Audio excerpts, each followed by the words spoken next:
Hey everyone, Playmaker here. So, the last video got me on another roll, and now I feel like I need to explain at least a little bit of a synopsis of each Kamen Rider series of at least the first 10 Heisei riders of the franchise. Starting off with 1999's Kamen Rider Kuga. Now, this is the first time when the Kamen Rider series started off, when they first started off in 1971, they basically did the same commercial trope of a bad guy fighting an evil organization, but this is where Kamen Rider first came along the lines of a supernatural origin. So here's where I'm going to explain Kuga as well as all the other ones, just in a brief synopsis. Kind of like how I did last time, but a little more cohesive now.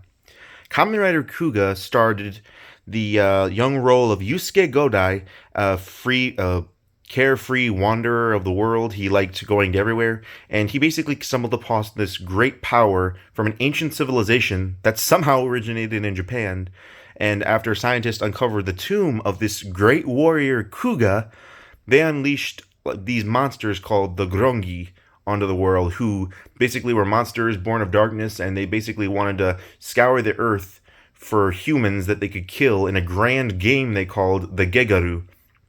And the Gegaru was basically the way that they tallied who was the strongest out of the Grongi, and then whichever Grongi killed the most humans, or the most humans in the most elaborate of ways, they would get the honor of fighting their leader, and then they would get supremacy and become the leader of the Grongi, basically. There's a little more to it than that, but that's basically the monster's purpose.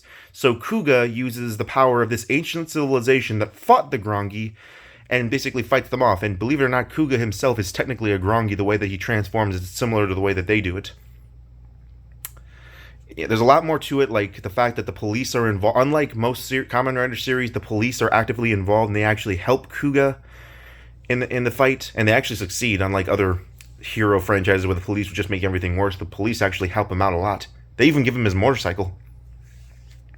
But yeah, in order to understand the full plot of it, you'd have to watch Kuga if you're interested. And this isn't the box that I got it from. They make a lot more. In fact, Shout Factory made their own, but it's very expensive, so I got this one for cheap from Malaysia. And the subtitles on this one are a bit wonky, but you basically get the general gist of it. So next up we have Kamen Rider Agito.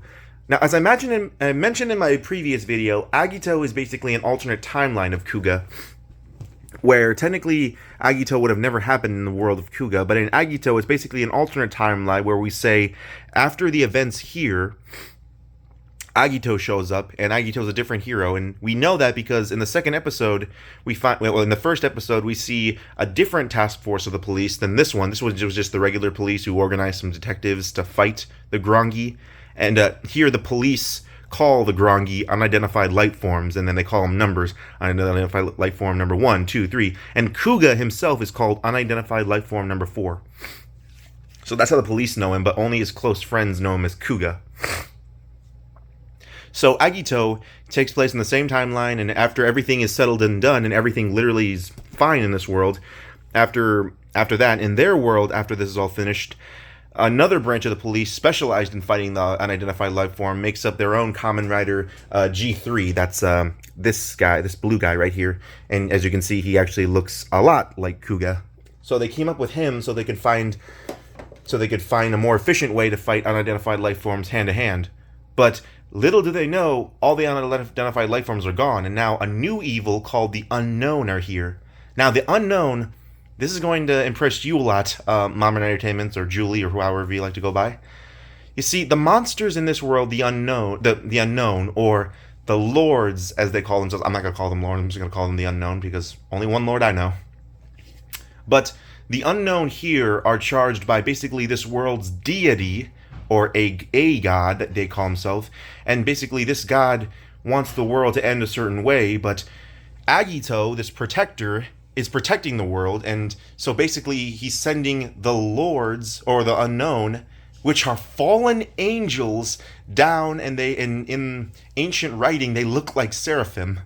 They're fallen angel seraphim that go down and try to kill off not really specific people, but pretty much any human that has the power to be Agito. And Agito is basically like a force for good. He tries to fight off people and whatnot. So basically, a lot of people who has the potential, which is a lot, almost every person has the potential to be Agito. But then after a lot of background and amnesia with the main character, he convinces the god to like step away from his plan and let humanity fix itself. It's a whole thing. Again, you'd really have to watch it to get the gist of it. All right. So these worlds were the only ones that were really had some continuity together, but every other world afterwards would be, its own thing, like I mentioned before.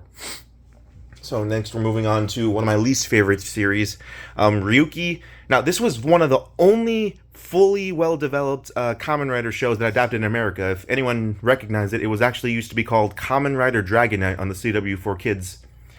Now, basically, this has the most stupidest origin out of all Kamen Rider monster movie franchises.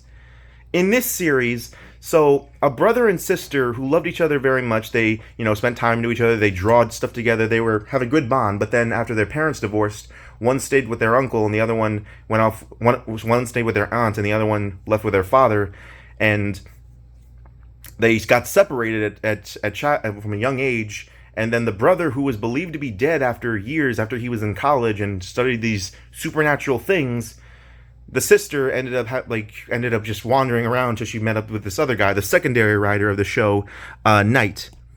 Now, this is important because the brother of this sister was working on some kind of supernatural power to find another world, basically a mirror world where everything in the mirror is another world. And when the brother tapped into that power, he used the drawings that his sister made into the monsters of this series. They're just called mirror monsters, but every single one of these monsters is a monster that the sister drew at a young age. And if you see the monsters of this show, you're going to realize that, oh my gosh, a child drew these, and then out of the anguish of being separated for a long time, the guy used these monsters to do all this. And this is all important because out of the whole anguish that this brother went through, he makes not only these mirror monsters, but the rider suits themselves. He makes 13 of these rider suits and comes up with this thing called the Kamen Rider Grand Battle, where all of these Kamen Riders have to, kind of like the Grongi there, they kind of have to battle each other, and then only the winner of it can battle the main guy. He's another Kamen Rider, the brother, for the power to grant one wish. And of course, all of them want to, except Ryuki, who just wants to be a Kamen Rider to help people, but everyone thinks it's your duty, or I want to do it for money, for power, for everything. And Knight is important because he's the one that takes it seriously, and he wants to only use the wish to make the sister feel better. But after everything is said and done, one of them is the winner, and basically, I won't say who, but one of them just wishes for the whole world to go back to the way it was, without riders, where no one was in torment, and the series just ended like that. But actually, Japan actually made three alternate endings of it.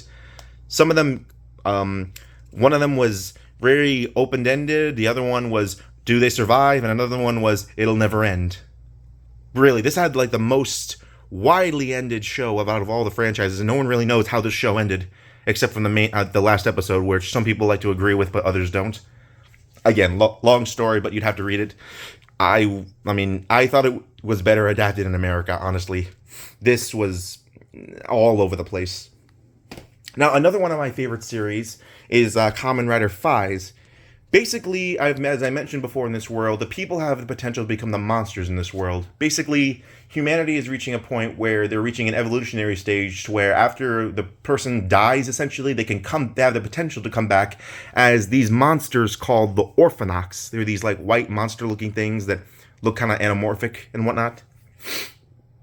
So, basically, this leader of this organization called Smart Brain, the girl, I guess you're going to call it the girl, or the secondary character of this series that teams up with the main character, her father used to be the owner of Smart Brain, but then this entity guy, he basically took over the company, threw her father out, and now he's trying to use Smart Brain and their technology to make the suits. Yes, this suit was a creation of the Eagle organization that he's trying to use to fight, but they're trying to use those suits for other Orphanox, and other Orphanox in general, to go out and kill as many people as they can to see which ones will become Orphanox and which one will just die.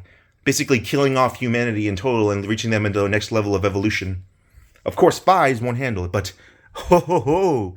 When you see Phase's origin, the guy in it, Takumi, when you see his origin and everything else around him, ho boy, it is something. This is definitely a route that not many other Kamen Riders have ever taken, but ho boy, you're gonna have to see this one to believe it. Another one of my ultimate faves is Kamen Rider Blade. So in this world, 10,000 years ago, these 52, i.e., 52 monsters, some of them were kings, queens, jacks, and spades. These 52 monsters battled out in this grand royale battle, basically trying to see who's the ultimate. None of them can die, so they just battled on until this monolith, literally just a twisted plaque thing, I don't know, like it's just an entity god thing, sealed them all away in 52 playing cards. And then years later, some guy of an organization with another, again, long to explain motive, decided to use the power to free all of these monsters from their cards. And now this organization board had to come up with 3 or 4 different rider suits representing a heart, spade, diamond, and club to synopsis is there. But oh man, when you see the origin of this guy, and then oh man, what happens in the end to this guy, my gosh, you will love it. And this is one of the only Kamen Riders that came with a movie that I got, really, or at least a good movie. But oh man, I tell you, I kind of wish Star Versus would have went with this, especially with the 4 cards and everything. Because yes, it is based off of playing cards. But wow, if you should definitely watch this. This, Fies, and Kuga are my top 100s. Oh, and Kiba. Those are my top 4 people should definitely watch. But enough about that. Let's get along with another one of my kind of disappointing ones, Kamen Rider Kabuto. I remember Julie saying that she thought that the suits on this one were kind of disappointing, and not gonna lie, they kind of are. But basically, 20 years ago, a meteorite hit Shibuya, Japan, which destroyed that area, but the rest of Japan was fine. But the meteorite contained an alien race called worms. Yes, worms. That basically invaded Japan, their society. They could camouflage into people and to become, to look like people. And this organization called Zect were charged in destroying them all. But they also came up with this power, these little beetles, like their belts are literally beetles that can fly off from another dimension and then use the power to give these riders their mechanical suits. But all I'll say is that the organization Zect never actually came up with these beetles. They come from somewhere else. And the main character is basically trying to destroy all worms because worms killed his parents. But there was a lot more to his motives besides worms killing his parents. And those worms that killed his parents, oh boy, do they have a connection to this story. Because again, they could camouflage, and when I say that they camouflage into people, I mean in every aspect, even what they copy inside of them. And the mother, hint, hint. So yeah, there was a lot of turmoil going on there, but he was actually a really nice guy, a really cool guy. But honestly, the way that they played this whole show out, it was honestly very, very boring. Like, more boring. Well, not as, like, this I thought was boring, but this was also boring. This was better than this one, but they were definitely one of the more lousy written and kind of boring series of the franchise, and definitely boring looking. Well, he had a cooler suit, I will say, but boring. So there's that. And if you're going to ask Julie, yes, I'm sniffling because I just had a running nose and it was hot outside and now I'm in the AC. That's the only reason I'm sniffling right now. I'm sorry, but I just had to get that off my chest. This one, Kamen Rider Den-O. Now, I'm only showing you this part of it because this is another completely different writer of the show. This is not Kamen Rider Den-O. This is Kamen Rider Den-O, and that's his other form and whatnot. That's him right there. But for some reason, the case that I bought didn't have the main guy. It just had some other guy in the thing. Okay, look, I'm going to get right to the point. So in this world, these time-traveling spiritual entities called the Imagine, they pretty much travel all through time, wreaking havoc until the Den Liner, a time-traveling train with the only power that can stop them, and this one time-traveling girl who's called a singularity point, the only one who can basically see the time travel between them all. Again, there's a little more to it, but basically a singularity point is a human that can notice all this time stuff going on. She travels back in time to the year 2007 where Ryotaro, another singularity point, who's a comically bad luck character, seriously. Like, he's the last guy you would ever think would be a Kamen Rider, but then through possession and everything, he becomes a Kamen Rider. It's a long story, but basically, the Imagine are these spiritual beings, like I said, that travel through time, but they were all of them apparently were dropped off in the year 2007, where they could go to different humans and they could grant their wishes. And when they grant their wishes, and when I say grant their wishes, I mean like say, hey, I want money. Hey, I want a girlfriend. Hey, I want this person dead. That's a typical one. But yeah, basically, if they grant that physical wish and can find somebody whatever that they want, they can use whatever memory that that person has. So let's say a guy remembers his mother passing away in 2004. The monster could take that memory of him losing his mother in 2004 and attach himself to that memory and time travel from that guy's memory to 2004. And then wreak havoc in 2004, changing the future. But Den-O, he uses the power of a good Imagine. Like, Imagines aren't all bad, some of them are good. But Momotaro, yes, Momotaro is the name of the Imagine, the spiritual being Imagine. That's a goofy one that actually helps Ryotaro obtain the power of Den-O and helps him stop the Imagine. And a lot more happens. There's a lot more good Imagine that are all funny. This is a really comedic and funny and interesting Kamen Rider that I will say is another, you know what, 5. I'm going to say 5 really good to watch series. So yeah, this if you just want comedy, this is a great one to watch. Now this one, Kiva, I'm only not going to say this one because I've, let's just say to other friends, I've given this copy to them, but all I'm going to say about Kiva is that a guy fights off these monsters called the Fang Guy, or the Fang Vampires, and they just want to treat humans as the cattle of the world and suck up their life energy, so he has to stop them. That's all you're getting. I'm sorry, but I'm not going to spoil it for my friends that I know are watching, and I know need to watch this. So, yeah, that's all you're getting. Sorry.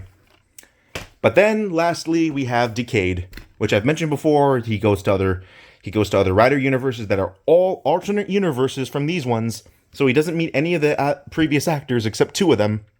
In fact, the only actors he meets from the previous franchises are Kiva and Blade. Their main actors, this guy and this guy, are the only ones he meets, but he doesn't really meet them in a good way. Apparently, for some reason, they're like spiritual guides to them to say, hey, you have to go to this world, and this world. But they're not like the riders that he meets. Apparently, when he meets this Blade and this Kiva, they're different guys altogether, have absolutely no idea what this, the spiritual journey that he's on to go to these worlds and save it or destroy it. Again, long story, but that's basically the gist of it. And throughout the whole time, believe it or not, Decade is called the Destroyer because this other guy from the future, yes, another time-traveling shenanigan, another guy from the future says that Decade will destroy the world by using all the Kamen Rider powers. That's why all the Kamen Riders are basically weary of him, even though these are completely different guys than the ones we've met. So yeah, Kamen Rider, again, very convoluted, but very entertaining if you find the right one. And like I said, I mean, not all of them are very continuity-based. I mean, you can watch any of them. I mean, if you want to see a Kamen Rider that has the powers of playing cards and fights the monsters that way, go for it. If you want to see a Kamen Rider that travels through time, go for it. A Kamen Rider that fights really interesting monsters, go for it. A Kamen Rider that fights in a mirror world, go for it. Or just a simple Kamen Rider where there's just one guy and the police fighting the monsters. Kamen Rider is endless, and there's still a lot more that I haven't showed because this is just the second generation that I haven't gotten, and there's still like so many more Kamen Riders going around. In fact, Japan just announced its trailer for next month's newest yearly Kamen Rider. So, my only thing is, whatever you like, go for it. Though, for my personal friends, I have at least 3 I would recommend highly to watch right now. But, yeah, that's Kamen Rider for you. And again, I could easily go into a half hour to 3 hours going into the gist of all of them. But I'm only going to give that much because revealing whatever else I want to say would be way too much. So, this is Playmaker, signing off.